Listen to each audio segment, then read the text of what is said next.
I'm sure you've already seen the videos of people showing how they've started buying items from Chinatown and started selling it, and within a month, 2 months, 3 months, we're making 100 or more 1,000 rand a month. I'm not denying that those things really happened. If you want to make Takealot work, you either need time, you need money. If you don't have any time, then you need money.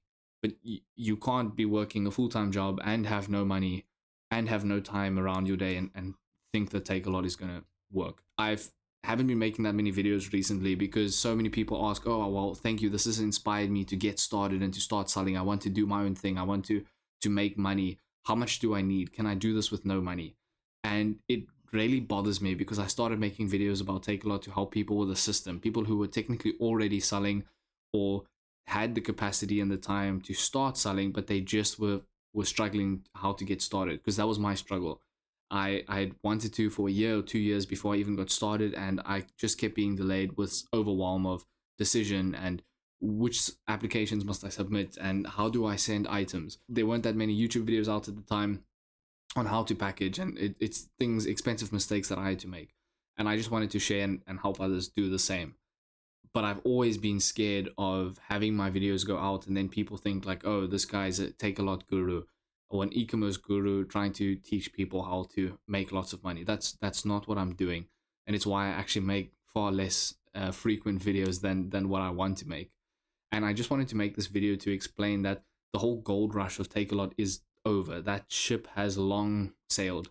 You know, especially with the income of Takealot, of Temu, and obviously Shein, I don't know how to pronounce that correctly. It's become very common knowledge that you can now buy cheap items straight from China, essentially, and with those companies somewhat bypassing, you know, income tariffs and all sorts, and being very clever about that, those items land here just far cheaper than what you can buy it, even if you're buying from the manufacturer. And I'll give you the perfect example. There's a minimalist wallet that is very similar to this one, but all metal, that we were selling. This is a one that you can see. I had asked the manufacturer to bring these in, not this exact one, something similar, and to bring in, I think we wanted 100 to 150 units. It was going to land here, right? That's buying in bulk by them, shipping, paying import duties. Its landing price was going to be about 130 rand, 135 rand, okay?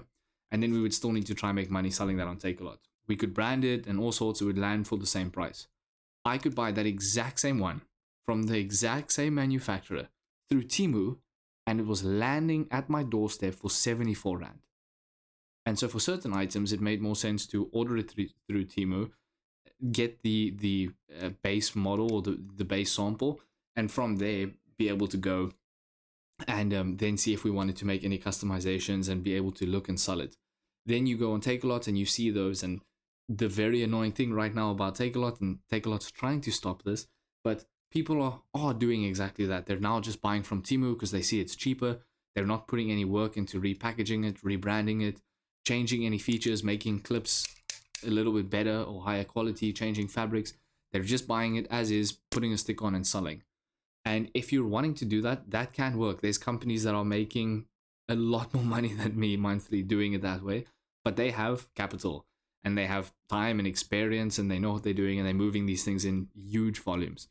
If you're trying to do that just on the side, there's just no money in it. I don't want to discourage you from doing your own thing. I just want to be realistic that if that's your plan, please don't, right? It's going to waste your time and most likely waste your money.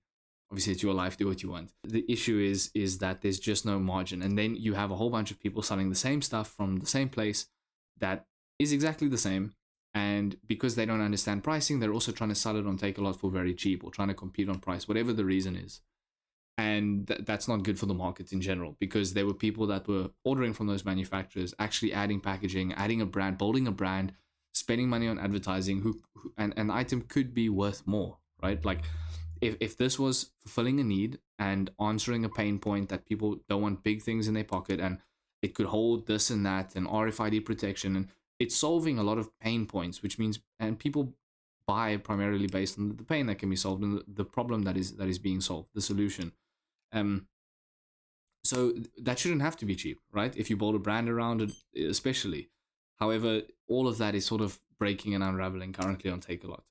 And I just wanted to make this video to hopefully at least be a point of truth for you on YouTube, where it is very tempting, and unfortunately the algorithm rewards it to make videos encouraging you, do this, buy from this Chinatown, and you'll sell it there for more money.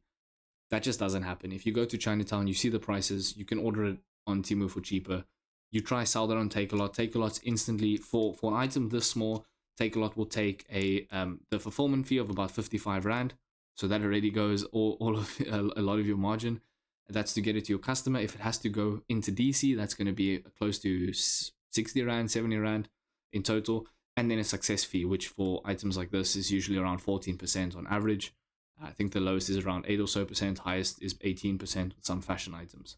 So this is just a quick video, and I just wanted to be a voice of truth. This video may not do well on YouTube, probably not.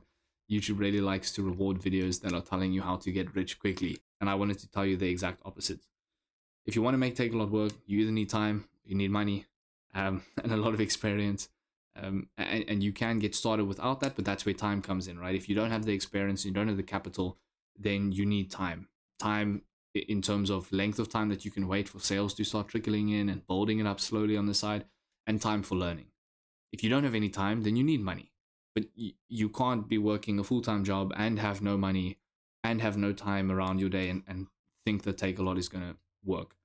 It just doesn't work that way. Yeah, I hope this isn't a downer. If you do still want to sell on Takealot and you do need assistance, please feel free to look at my other videos. I've been able to help quite a lot of companies recently, help them with their processes and better what they do. And that's been amazing, but they have either the time or the capital to do so. And their sales have really increased a lot. And that's been amazing to be able to help with that. But I just wanted to be real with you guys. Anyway, have a great week.